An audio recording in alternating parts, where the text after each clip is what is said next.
तो मैं आज कक्षा ग्यारहवीं कॉमर्स का लेखा कर्म पढ़ाने जा रहा हूँ। आज शुरू कर रहा हूँ और आप लोगों को इस लेखा कर्म में 11th के लेखा कर्म में खाता से चालू करूँगा।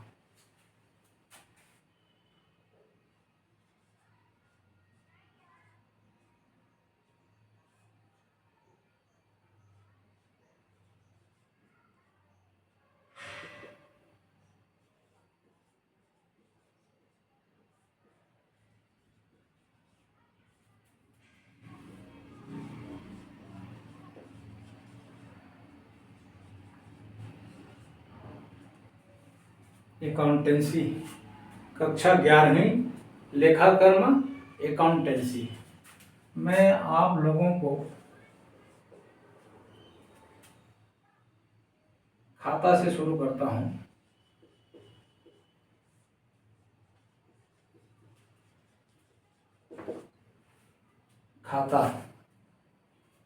खाता कितने प्रकार के होते हैं?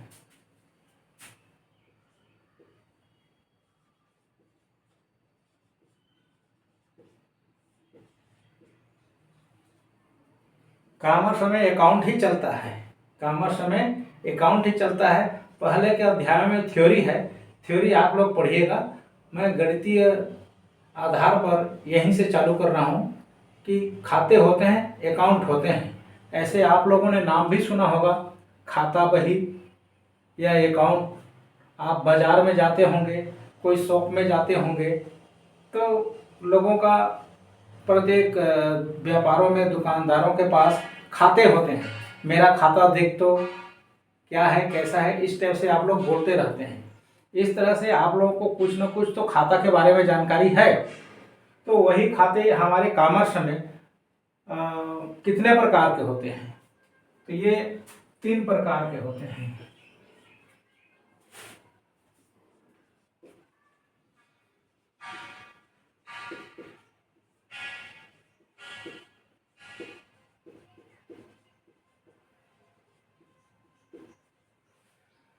खाते होते हैं 3 प्रकार के। पहला व्यक्तिगत खाता,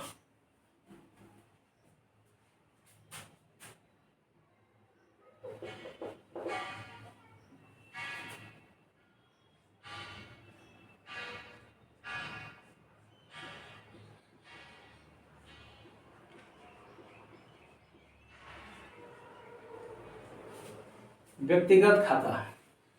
इसमें 3 तरह के व्यक्ति होते हैं। व्यक्तिगत खाते में 3 तरह के व्यक्ति होते हैं। पहला होता है प्राकृतिक व्यक्ति।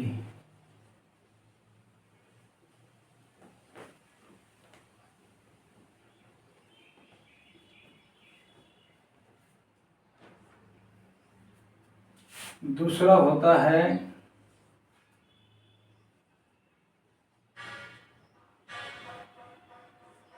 कृत्रिम व्यक्ति और तीसरा होता है प्रतिनिधि व्यक्ति।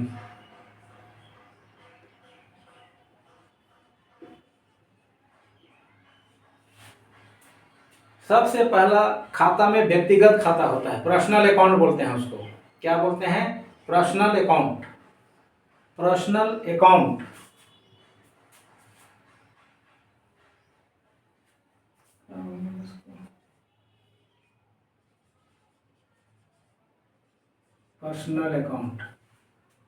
पर्सनल अकाउंट व्यक्तिगत खाता। व्यक्तिगत खाते को 3 खंडों में बांट दिया गया है।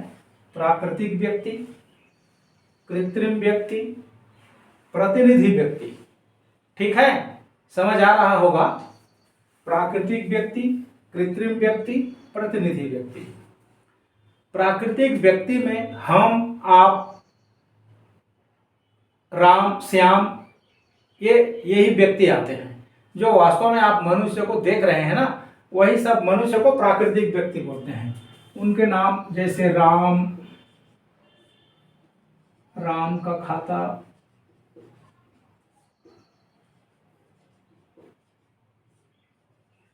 श्याम का खाता, इस तरह से प्राकृतिक व्यक्ति का जो खाता होता है उसको कहते हैं प्राकृतिक व्यक्ति, जैसे आप और हम। दूसरा है कृत्रिम व्यक्ति। कृत्रिम व्यक्ति किसे कहते हैं? वास्तव में ये प्राकृतिक व्यक्ति नहीं है, इसे ने देश के कानून ने व्यक्ति माना है, देश की कानून ने व्यक्ति माना है, उसे हम बोलते हैं कृत्रिम व्यक्ति। ये चल फिर नहीं सकता अपने से। जैसे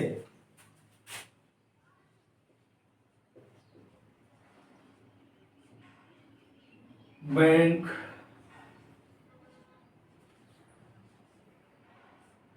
कंपनी,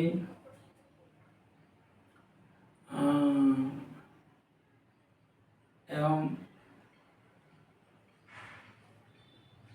अग्रवाल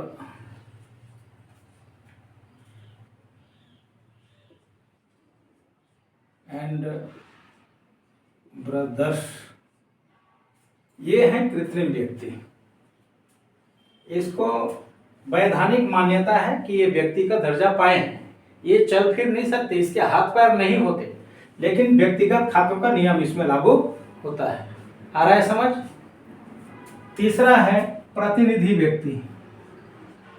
तीसरा है प्रतिनिधि व्यक्ति, जो व्यक्तियों का प्रतिनिधित्व करता है, कुछ व्ययों का प्रतिनिधित्व करता है, उसे कहते हैं प्रतिनिधि व्यक्ति। जैसे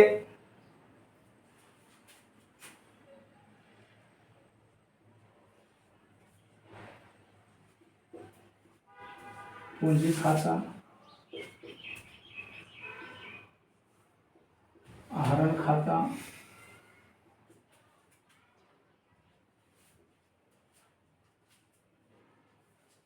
अदत्त व्यय खाता,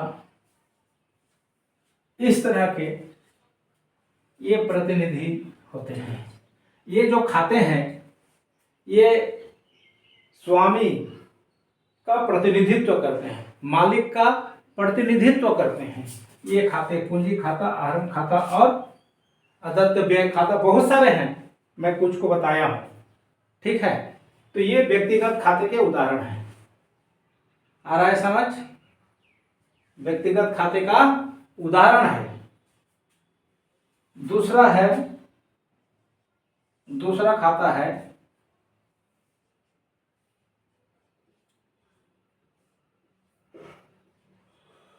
वस्तुगत या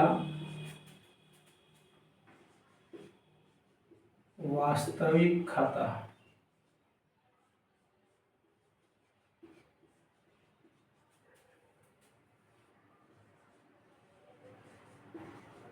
ये रियल अकाउंट है। वास्तव में क्या है ये? रियल अकाउंट, रियल अकाउंट है। वस्तुगत खाता या वास्तविक खाता, इसको भी दो खंडों में बांट दिया गया है, तीन खंडों में बांटा गया है। वस्तुगत खाता, मूर्त संपत्ति के खाता, अमूर्त संपत्ति के खाता।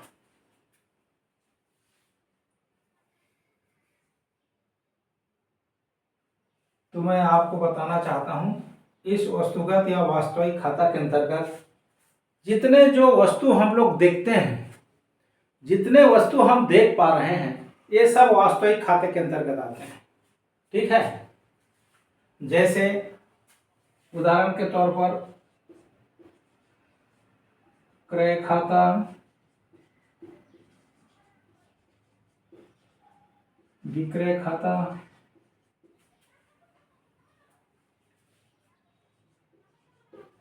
ये संपत्ति के अंतर्गत भवन खाता,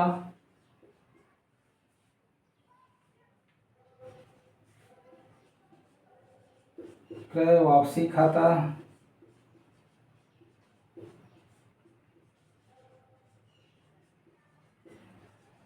विक्रय वापसी खाता,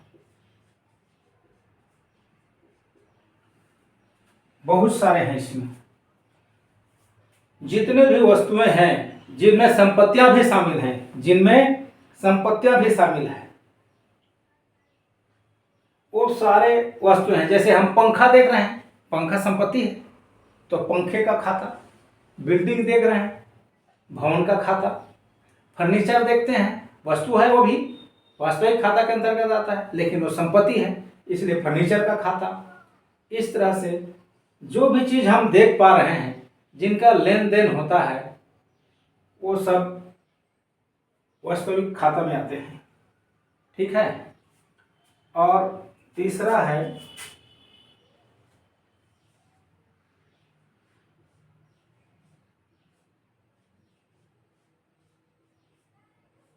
नाम मात्र के खाते।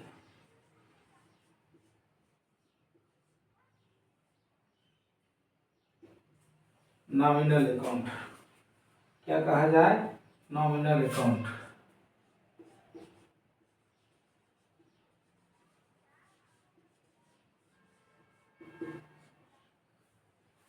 ये नाम मात्र के खाते हैं, वास्तव में ये वास्तविक खाते नहीं हैं। ये क्या हैं, नाम मात्र के खाते हैं, इसीलिए इनका नाम है नाम मात्र के खाते। वास्तविकता में ये खाता नहीं है। मतलब इसके अंतर्गत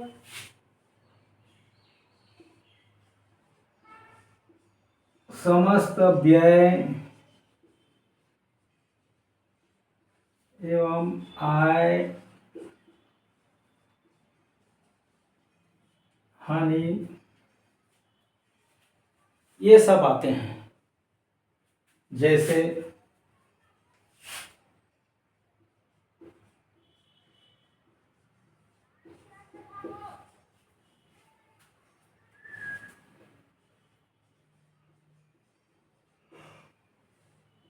किराया खाता,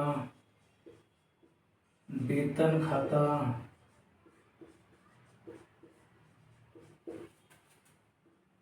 मजदूरी खाता,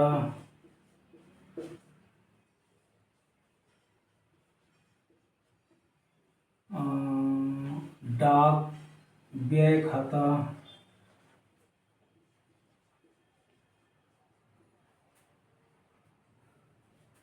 कमीशन खाता,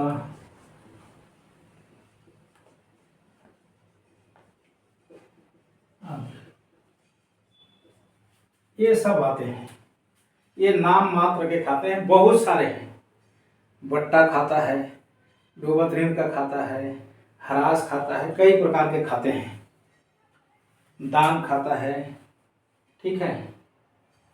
हर प्रकार का व्यय और हर प्रकार के आय का जो खाते होते हैं, जो छोटे छोटे होते हैं, जो कि वास्तविक खाते नहीं है, वो सब नाम मात्र के खाते के अंतर्गत आते हैं। मैं समझता हूँ समझ आ रहा होगा। अकाउंट में खाता 3 प्रकार के होते हैं। खाते कितने प्रकार के होते हैं, 3 प्रकार के। पहला व्यक्तिगत खाता, दूसरा वास्तविक खाता, तीसरा नाम मात्र के खाता। ठीक है। व्यक्तिगत खाता के अंतर्गत हम, आप, राम, श्याम, मोहन, सोहन आदि ये सब व्यक्ति हैं। दूसरा व्यक्ति कानूनन व्यक्ति, वैधानिक व्यक्ति होते हैं। कृत्रिम व्यक्ति जिसको कहते हैं, जैसे बैंक है, कोई कंपनी है, किसी का व्यापार लिमिटेड है, तो वो कृत्रिम व्यक्ति के अंतर्गत। प्रतिनिधि खाते के अंतर्गत पूंजी खाता, आहरण खाता आदि आते हैं। जो खाता मालिक का, स्वामी का प्रतिनिधित्व करता है, वही प्रतिनिधि खाता कहलाता है, प्रतिनिधि व्यक्ति का खाता कहलाता है। ठीक है। दूसरा है वास्तविक खाता, रियल अकाउंट। तो जितने भी वस्तुएं हैं, जिन जिन वस्तुओं का हम क्रय विक्रय करते हैं, जितने छोटी छोटी जो वस्तुएं हैं, वो सब क्रय विक्रय खाता के अंतर्गत शामिल हो जाते हैं। जितनी भी वस्तुएं आप क्रय करेंगे तो क्रय खाता के अंतर्गत, विक्रय करेंगे तो विक्रय खाता के अंतर्गत, और क्रय वापसी खाता, विक्रय वापसी खाता इसके अंतर्गत शामिल हो जाता है।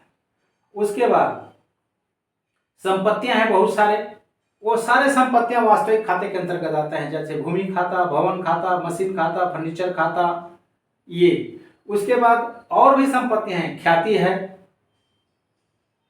ये भी है, ख्याति है, और ट्रेडमार्क का एकस्व, ट्रेडमार्क का एकस्व, ये भी इसी के अंतर्गत आते हैं। तीसरा है नाम मात्र के खाते। नाम मात्र के खाते के अंतर्गत जितने भी आय और व्यय होते हैं उनके खाते आ जाते हैं, जैसे किराया खाता, बीमा खाता, बोनस खाता, कमीशन खाता, बट्टा खाता, डुबतरीन खाता, मजदूरी खाता, समस्त प्रकार के व्यय और आय के जो खाते हैं वो सब नाम मात्र के खाते के अंतर्गत आते हैं। मेरे ख्याल से समझ आ रहा होगा, है ना, आता होगा। तो मेरे चैनल को आप लोग सब्सक्राइब करें, लाइक करें और ज़्यादा से ज़्यादा और सब्सक्राइब कराएं, और आप कमेंट में लिखिए तो मैं आपको बताते जाऊंगा। ठीक है, आज तो शुरू कर रहा हूं, एक खाते से शुरू किया हूं।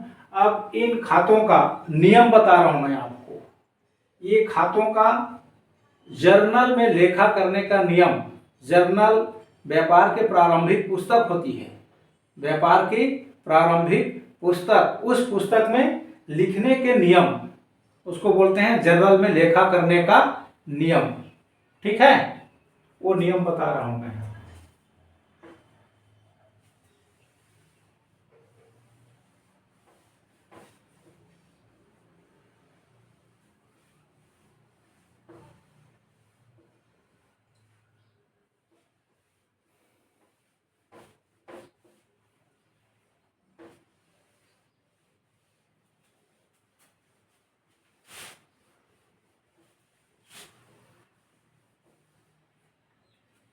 आप लोग पढ़ रहे हैं विद्यालयों में, टीचरों ने सब यहाँ तक पहुँच गए होंगे।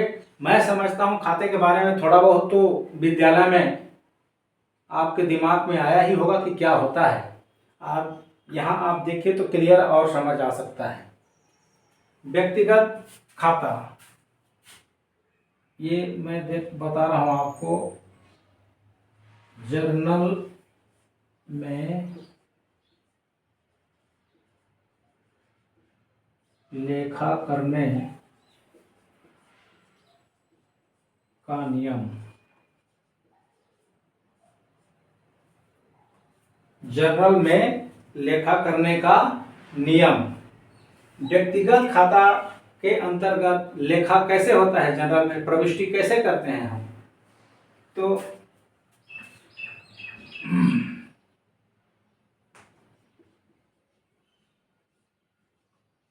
पाने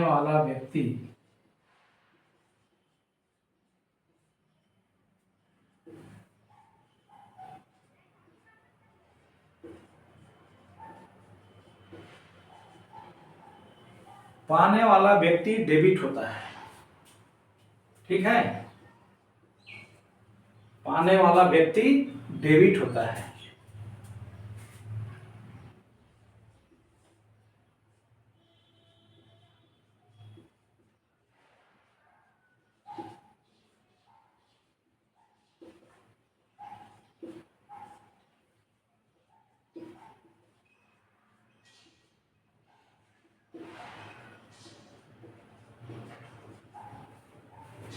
और देने वाला व्यक्ति क्रेडिट होता है। पाने वाला व्यक्ति डेबिट होता है और देने वाला व्यक्ति क्रेडिट होता है। याद रहे आपको, व्यक्तिगत खाते का नियम है, पाने वाला व्यक्ति डेबिट होगा, देने वाला व्यक्ति क्रेडिट होगा। किसको? किसी भी वस्तु को, संपत्ति को पाने वाला व्यक्ति डेबिट, देने वाला व्यक्ति क्रेडिट होगा। ठीक है, ये रूल है। इस रूल को आपको अनिवार्य रूप से जानना है और जानना है। अकाउंट पढ़ने का यही मतलब है, यही आधार है। जब तक आप अकाउंट पढ़ेंगे ये रूल लागू रहेगा। दूसरा है वास्तविक खाता, रियल अकाउंट में क्या रूल है। तो बता रहा हूं,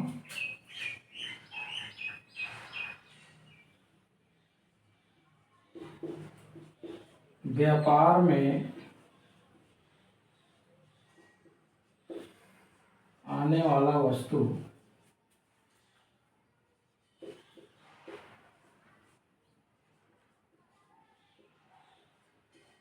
डेबिट होता है।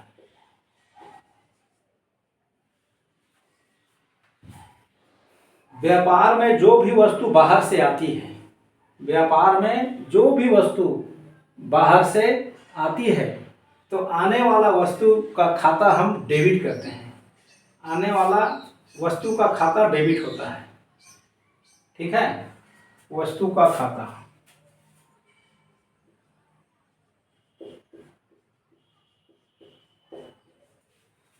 व्यापार में आने वाला वस्तु का खाता डेबिट होता है। ठीक है, जैसे कोई भी हम पुस्तक खरीदे या और कुछ भी खरीदे, माल खरीदे, तो आपके लिए, आप क्रेता हो, आपके व्यापार में क्या आया? वस्तु आया, आपने क्रय किया, वस्तु आया, तो क्रय खाता डेबिट होगा। ठीक है, वस्तु खाता डेबिट भी लिख सकते हैं, माल खाता डेबिट भी लिख सकते हैं। इस तरह से व्यापार में आने वाला वस्तु का खाता डेबिट होता है। और दूसरा,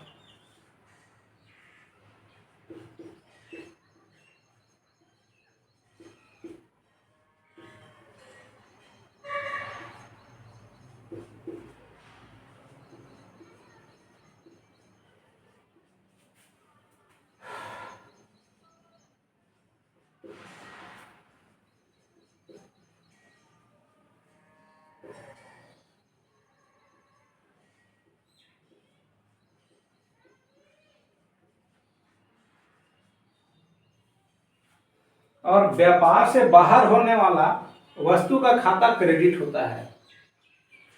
आपके व्यापार से कोई भी वस्तु बाहर जा रहा है, दूसरे के व्यापार में जा रहा है, या किसी को आप विक्रय कर रहे हैं, तो जो वस्तु जा रहा है उस वस्तु का खाता क्रेडिट होता है। ठीक है, इसके बाद है नाम मात्र के खाते। नाम मात्र के खाते, इसका नियम है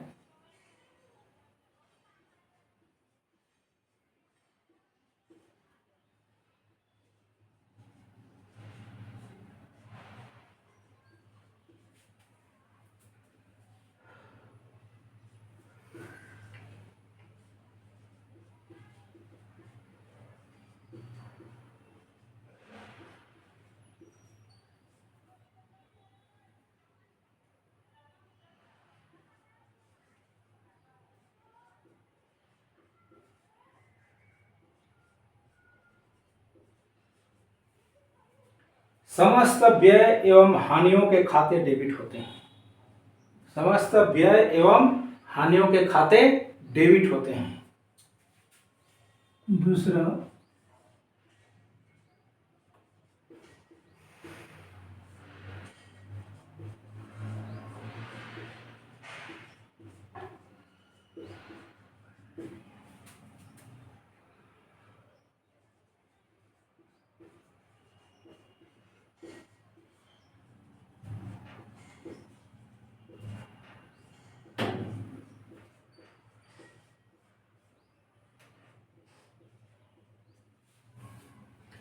समस्त आय एवं लाभ के लेखे क्रेडिट होते हैं।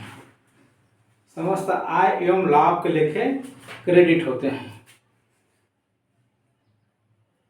जितने भी खर्च होंगे, हानियां होंगे, उसके खाते डेबिट होंगे, और जितने भी आय एवं लाभ होंगे वो क्रेडिट होंगे। ये जनरल में लेखा करने का नियम है। ठीक है, जनरल में लेखा करने का नियम है।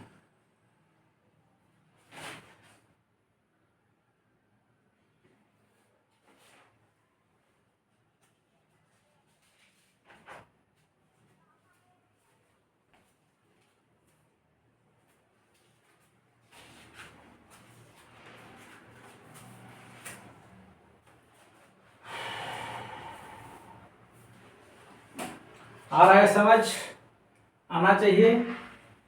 अब मैं कुछ प्रमुख शब्दों को बताता हूँ, उसका मायने क्या होता है उसको।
तो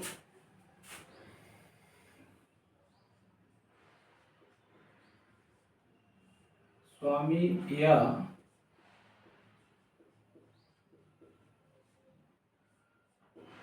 व्यापारी, स्वामी या व्यापारी, स्वामी या व्यापारी उस व्यक्ति को कहते हैं जो व्यापार कर रहा है और व्यापार करने के लिए व्यापार में पूंजी लगाता है, उसी व्यक्ति को स्वामी या व्यापारी कहते हैं, व्यापार का मालिक कहते हैं। आया समझ? जो व्यक्ति व्यापार करने के लिए पूंजी लगाता है और स्वयं व्यापार करता है, उसी व्यक्ति को व्यापारी कहते हैं। इसको आसानी से आप सब जानते हो, ठीक है। दूसरा पूंजी, दूसरा है पूंजी। पूंजी किसे कहते हैं? पूंजी उसे कहते हैं हमारे व्यापार की भाषा में, इसमें एक लेखाकरण में, जो व्यक्ति व्यापार का व्यापारी कोई भी व्यापार करने के लिए धन की जरूरत होती है, धन लगाता है व्यापार में ताकि वो वस्तु का क्रय करे या वस्तु का निर्माण करे और उसके बाद फिर उसे विक्रय करे। उसके लिए धन जरूरत है, धन की जरूरत है। तो वही धन व्यापारी या मालिक व्यापार करने के लिए व्यापार में जो धन लगाता है उसी को हम क्या कहते हैं? पूंजी कहते हैं। ये पूंजी केवल रोकड़ में ही नहीं, रुपये में ही नहीं, वस्तु के रूप में, संपत्ति के रूप में हो सकता है, ठीक है। उसी को हम पूंजी कहते हैं।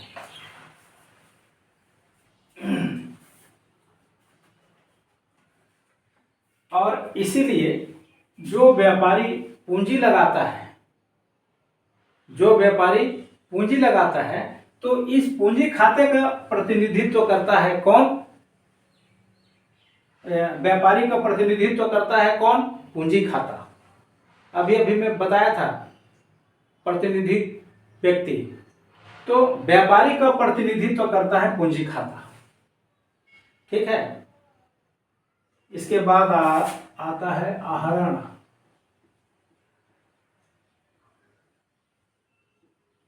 इसके बाद आता है आहरण। आहरण क्या है? तो कोई भी व्यापार का मालिक, व्यापार का स्वामी, व्यापारी अपने ही व्यापार से, जो व्यापार वो कर रहा है, उस व्यापार से अपने घरेलू उपयोग के लिए अपने ही व्यापार से रोकड़ या वस्तु माल निकाल लेता है घरेलू उपयोग के लिए, निजी उपयोग के लिए, उसे ही लेखा कर्म में आहरण कहते हैं। ठीक है, आ रहा है समझ?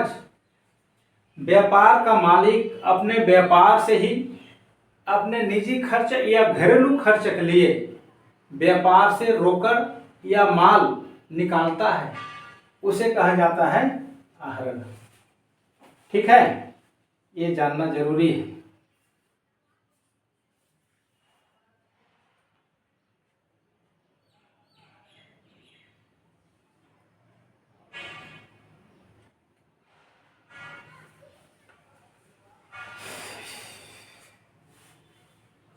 इसके बाद है व्यवसाय। व्यवसाय क्या है? व्यापारी जो व्यापार करता है किसी वस्तु का, उसे हम व्यवसाय कहते हैं। क्रय और विक्रय करता है, वस्तु एवं सेवाओं का क्रय विक्रय करता है और कई प्रकार का कार्य करता है जिससे धन अर्जन होता है, जिससे धन अर्जन होता है, उसे हम व्यवसाय कहते हैं। ये व्यवसाय ऐसे व्यवसाय होना चाहिए, वैधानिक व्यवसाय होना चाहिए, अवैधानिक व्यवसाय नहीं होना चाहिए। ठीक है, इसके बाद है प्रमाणक।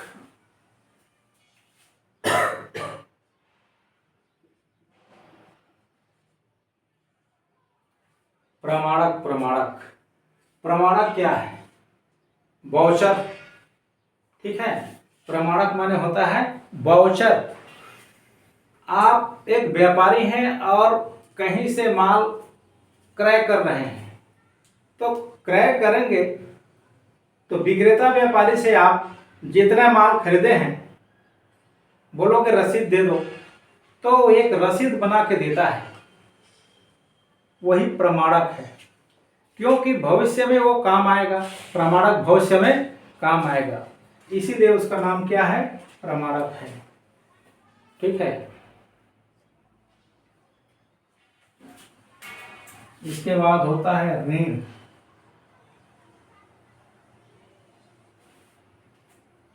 ऋण कर्जा, ऋण माने कर्जा, कर्जा को कहते हैं ऋण। ठीक है, कर्जा को क्या कहा जाता है? ऋण कहा जाता है। यदि व्यापारी दूसरे व्यक्ति से, अपने पास यदि पूंजी पर्याप्त नहीं हो रहा है, तो दूसरे व्यक्ति से, दूसरे व्यापारी से कुछ रकम, कुछ राशि उधार में लेता है, कर्जा में लेता है, तो उसे ही क्या कहा जाता है? ऋण कहा जाता है। इसके बाद होता है ऋणी। ऋणी भी होता है।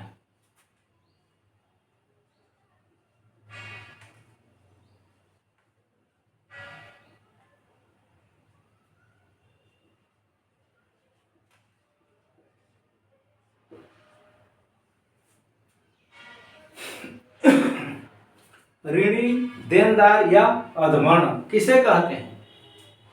ऋणी, देनदार या अधमर्ण उस व्यक्ति को कहा जाता है जो आपके व्यापार से माल, सेवा उधार में लिया है, आपसे उधार में लिया है वो, तो आपको वो बाद में पैसे देगा, बाद में आपको रोकड़ देगा, इसीलिए उसको क्या है? आपका ऋणी कहलाता है। आपसे वो कर्जा लिया है, आपसे वो कर्जा लिया है, इसीलिए इसको क्या कहा जाता है? ऋणी कहा जाता है। आपको देगा पैसे बाद में, इसलिए देनदार कहा जाता है। अधमर्ण इसलिए कहा जाता है कि उसके पास अभी पैसा नहीं है, बाद में बेचारा देगा, इसलिए उसे क्या कहा जाता है? अधमर्ण कहा जाता है। कभी कभी इसे पुस्त ऋण भी कहा जाता है।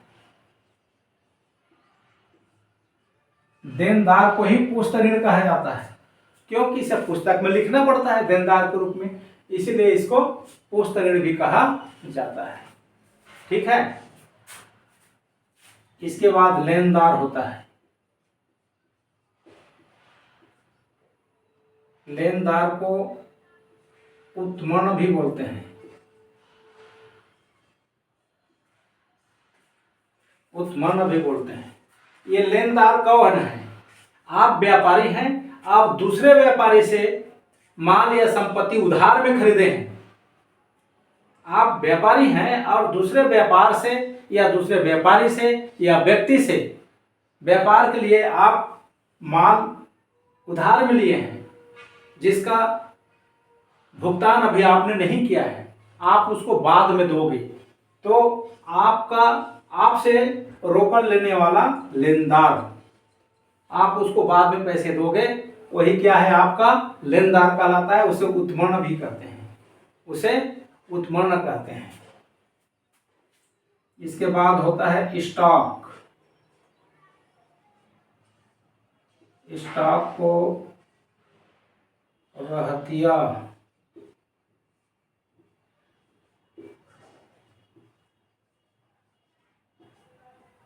स्कंद भी कहते हैं। स्टॉक को रहतिया और स्कंद भी कहते हैं। ये क्या चीज है? व्यापारी के पास जो माल बिकने के लिए पड़ा है, जो माल है उसके व्यापार में, उसे स्टॉक कहा जाता है। इस स्टॉक का डिटेल बाद में बताऊंगा।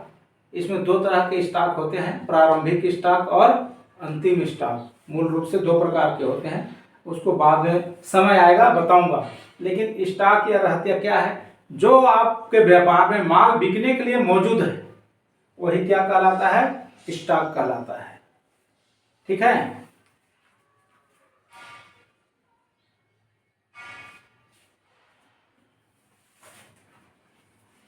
डूबत ऋण।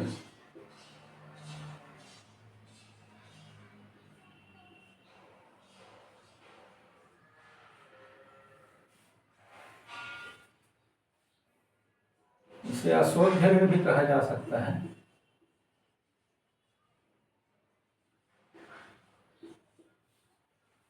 डूबत ऋण, आपने माल उधार में बेच दिया और आपका ग्राहक आपका देनदार बन गया, क्योंकि उधार में आप माल बेचे हो तो आपको बाद में पैसे देगा, तो क्या हुआ? देनदार हुआ। वो देनदार आपको आपके जो हिसाबी वर्ष है, उस हिसाबी वर्ष के आखिरी तक वो जितने रुपये नहीं दिया और आपको लगता है कि ये पैसे नहीं देगा, तो जितना पैसे देनदार से मिलने की आशा नहीं रहती, वो बिल्कुल दिया ही नहीं है, तो उसे आप एक प्रकार का हानि मानेंगे। उसी का नाम डूबत ऋण है, उसी को अशुद्ध ऋण कहा जाता है। ठीक है। तो इस तरह से ये डूबत ऋण है।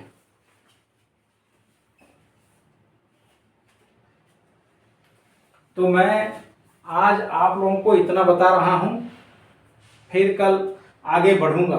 ठीक है भाई, आ रहा है समझ ये? तो मेरे चैनल को सब्सक्राइब करें, लाइक करें, ज़्यादा से ज़्यादा सब्सक्राइब कराएं। तो आज के लिए इतना ही।